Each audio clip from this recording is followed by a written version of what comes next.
नमस्कार, बहुत बहुत स्वागत है आप सभी का। आपके साथ मैं हूं मुस्कान चौरसिया और खबरों की शुरुआत करेंगे इस वक्त की बड़ी खबर के साथ। देखिए, यूपी में 2022 में होने वाले विधानसभा चुनाव की बीजेपी इस वक्त जोर शोर से अपनी तैयारियां शुरू कर दी है और इस वक्त यूपी के डिप्टी सीएम केशव प्रसाद मौर्य का बहुत ही बड़ा बयान सामने आया है, जिसमें उन्होंने कहा कि इस बार बीजेपी 300 के पार यानी कि 300 की सीट पार करके इस बार बीजेपी अपना जीत का परचम लहराएगी। ये एक बड़ा बयान सामने आया है केशव प्रसाद मौर्य की तरफ से। देखिए, शुरुआत हो चुकी है, 2022 के विधानसभा चुनाव होने वाले हैं उत्तर प्रदेश में और इस चीज को लेकर बीजेपी अपनी तैयारियां शुरू कर दी और लगातार 2 दिन से इसकी मीटिंग जारी है और इसका पूरा कमान संभाला है बीएल संतोष ने। और इस चीज को लेकर कल यानी सोमवार को लगातार मीटिंग जारी थी। बीएल संतोष वहां पहुंचकर लखनऊ स्थित बीजेपी के कार्यालय पहुंचकर इस मीटिंग का मोर्चा संभाला और इस मीटिंग में बड़े बड़े पदाधिकारी, मंत्री और कई ऐसे स्वास्थ्य मंत्री, शिक्षा मंत्री से मुलाकात की और उस पर इस विषय में चर्चा की कि किस तरीके से विधानसभा चुनाव होने हैं और इसमें कैसे लोगों की, किस तरीके से इस कोरोना काल जैसे संकट में कैसे लोगों की मदद की जाए। इन तमाम सारे विषयों पर उन्होंने चर्चा की। साथ ही साथ उन्होंने लखनऊ स्थित उनके मुख्यमंत्री योगी आदित्यनाथ के आवास पर जाकर भी मीटिंग की और काफी देर तक इस विधानसभा चुनाव को लेकर चर्चाएं हुई। अब आपको बता दें कि इस बीच ये मीटिंग आज भी जारी रही। सुबह से ये मीटिंग चल रही है। बीजेपी की सारे तमाम मंत्री वहां पर मौजूद हैं लखनऊ के कार्यालय में और मीटिंग जारी है और इस बीच डिप्टी सीएम केशव प्रसाद मौर्य भी वहां पर मौजूद थे और तमाम पदाधिकारी, मंत्रिमंडल के लोग, विधायक, बहुत सारे लोग वहां पर मौजूद थे और इस बीच उनका बड़ा बयान सामने आता है कि इस बार बीजेपी 300 के पार यानी कि जो 403 वाली विधानसभा यूपी में है उन सारी सीटों में उन्होंने कहा कि 300 के पार यानी कि 300 से अधिक सीटों पर इस बार बीजेपी जीतेगी और अपना एक ऐतिहासिक जीत 2022 में दर्ज करेगी। ये एक बड़ा बयान आया है डिप्टी सीएम केशव प्रसाद मौर्य की तरफ से। अब आपको बता दें कि इस फैसले में, मतलब इस पूरे मीटिंग में क्या क्या बात हुई, किस चीज पर फैसला लिया गया, तो एक सबसे बड़ा अहम फैसला इसमें सामने आया है। सभी मीटिंगों के मंत्रियों की तरफ से यह फैसला लिया गया है कि एक अभियान की शुरुआत की जाएगी जिस अभियान का नाम है सेवा संगठन अभियान। यानी कि इस अभियान के तहत सारे गांवों में, ऐसे गांव जहां पर कोरोना की वजह से लोगों को दिक्कतें हो रही हैं, जिन मरीजों का इलाज नहीं हो पा रहा है, जिन्हें कुछ जानकारी नहीं है, जिन्हें स्वास्थ्य से लेकर दवाइयों से लेकर हर चीज की सुविधा घर घर जाकर मिलेगी इस अभियान के तहत। और साथ ही साथ टीकाकरण यानी वैक्सीनेशन के ऊपर भी काम किया जाएगा और जिन लोगों को इसके बारे में पता नहीं है कि कैसे वैक्सीनेशन कराना है, जिनके पास मोबाइल नहीं है, उन सभी को ये सुविधा दी जाएगी। उनको जागरूक किया जाएगा कि वो जल्द से जल्द जाके वैक्सीनेशन यानी टीकाकरण करा सके, क्योंकि एकमात्र यही एक इलाज है कोरोना का कि जिससे आप बच सकते हैं, वो है वैक्सीनेशन। तो इस अभियान में, इस मीटिंग में सबसे बड़ा फैसला यही लिया गया है इस वक्त फिलहाल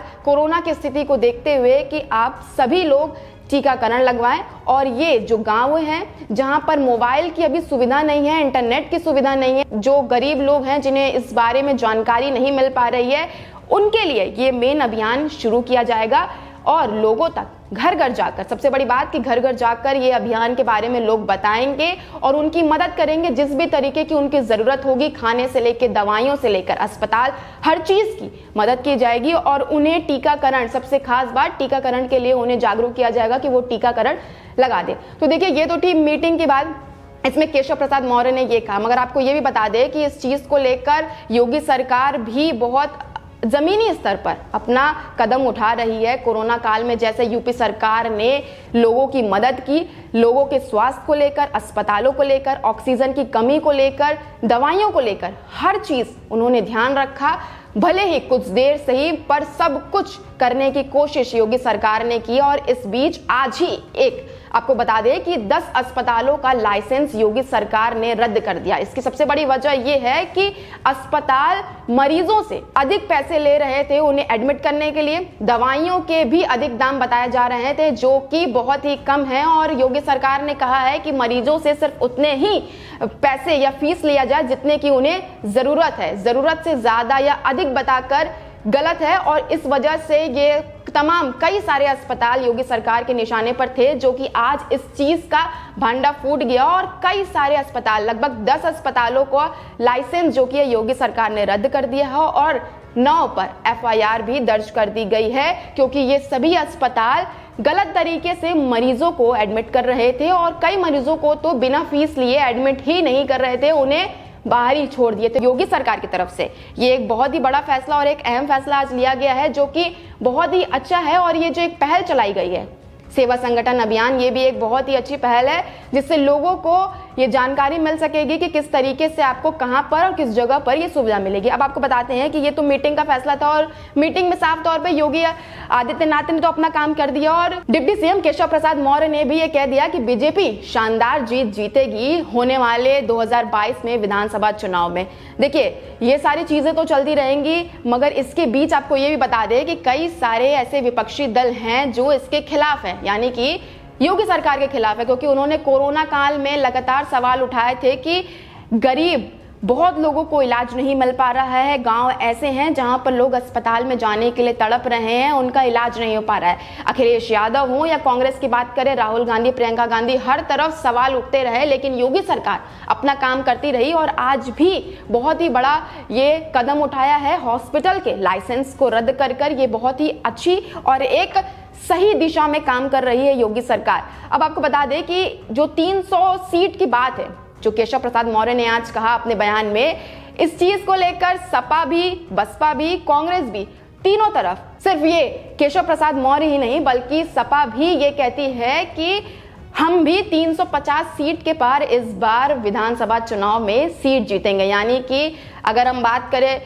अखिलेश यादव की, तो उनका भी यही कहना है कि इस बार जब विधानसभा चुनाव होंगे तो हमारी पार्टी ही 350 सीटों पर अच्छे से जीत हासिल करेगी। और कांग्रेस का भी यही मानना है कि अब जो विधानसभा चुनाव होने वाले हैं वो लगातार अब जो भी है हमारी ही जीत होगी और हम ही 350 सीट के पार पूरे हकदार होंगे और इस पर हम ही परचम लहराएंगे। देखिए, तीनों अलग अलग पार्टियों ने, तमाम पार्टियों ने, बसपा को भी ले ले तो उनका भी यही मानना है कि विधानसभा चुनाव में जीत होगी तो सिर्फ और सिर्फ हमारी होगी। देखिए, सब पार्टी अपने अपने बात कह रहे हैं और सबका यही कहना है कि हमारा 300 के पार, ये जो आंकड़ा है 403 देखिए सीट है विधानसभा चुनाव में उत्तर प्रदेश में, और सबका यही कहना है कि 300 के पार, 300 के 50 के पार, यानी कि 350 सब अपना मान चुके हैं कि ये हमारी ही होगी। अब इस पर ये बहुत ही बड़ा एक अहम सवाल उठता है कि 2022 में जनता किसको चुनती है, क्योंकि इस कोरोना संकट में जनता ही है जिसने सब कुछ देखा है। वो दवाई से हो, अस्पताल से हो, उन्होंने सब कुछ देखा है कि उन्हें कितनी सुविधा मिली, कितने नहीं मिले, कितने लोगों के जान गए, किस किस तरीके से क्या क्या काम हुआ, ये सब कुछ जनता जानती है। तो ये एक बहुत ही बड़ा और एक अहम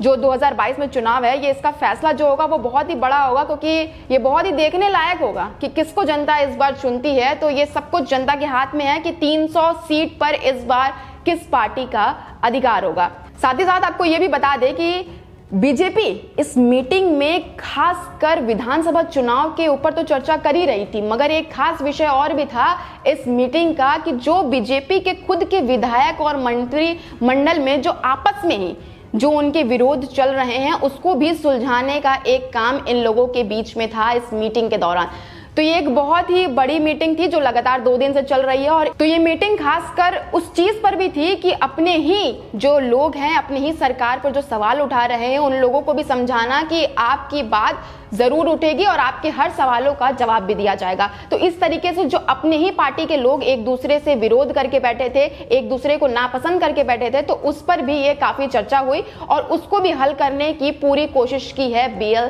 संतोष ने। तो ये एक बहुत ही बड़ा फैसला और लिया गया है जिसको लेकर ये अभियान चलाया जाएगा। और साथ ही साथ इस मीटिंग में विधानसभा चुनाव को लेकर जो तैयारियां की गई हैं और जो तैयारियां शुरू हो रही हैं उस सब चीजों पर मीटिंग की गई है। अब देखना होगा कि जनता 2022 में किन पार्टी को अपना विधानसभा चुनाव में सीट पर जीत दिलाती है, क्योंकि ये एक बहुत ही बड़ा चुनाव होने वाला है साल 2022 में इस कोरोना के बाद।